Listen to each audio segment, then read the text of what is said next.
wabarakatuh. Halo semuanya, perkenalkan nama saya Depi Indah Gustiani. Saya dari Prodi Akuntansi Sore WA02.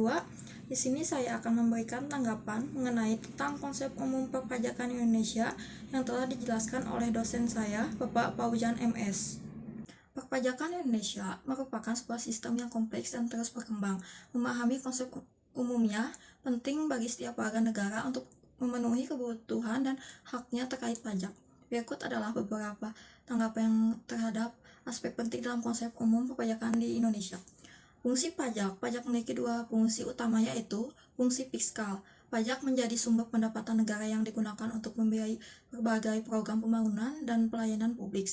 Fungsi regulasi. Pajak dapat digunakan untuk mengatur dan mengendalikan kegiatan ekonomi seperti mendorong investasi dan konsumsi.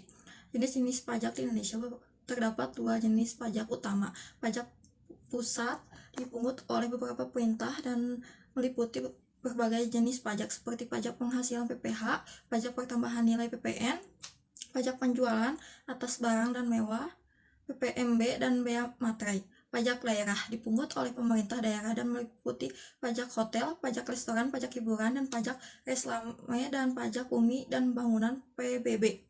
Sistem pemungutan pajak di Indonesia terdapat dua sistem pemungutan pajak.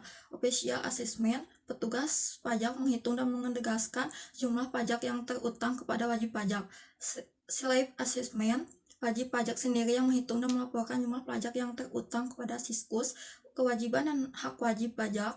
Wajib pajak memiliki beberapa kewajiban, antara lain membayar pajak tepat waktu dan sesuai dengan ketentuan yang berlaku, menyatakan SPT masa dan SPT tahunan pajak, menyimpan bukti potong dan bukti pembukuan.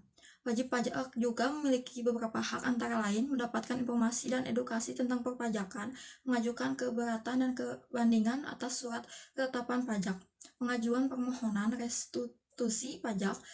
Tantangan dan perkembangan sistem perpajakan Indonesia masih menghadapi beberapa tantangan seperti tingkat kepatuhan pajak yang masih rendah, efisien dan efektivitas administrasi pajak yang masih perlu ditingkatkan, kesadaran masyarakat tentang pentingnya pajak yang masih perlu ditingkatkan. Pemerintah terus melakukan beberapa upaya untuk mengatasi tantangan tersebut, seperti melakukan informasi perpajakan untuk meningkatkan keadilan dan kesejahteraan sistem pajak, meningkatkan edukasi dan informasi tentang perpajakan kepada masyarakat, memperkuat penegakan hukum di bidang pertahanan. Cukup sekian yang bisa saya sampaikan. Waalaikumsalam warahmatullahi wabarakatuh.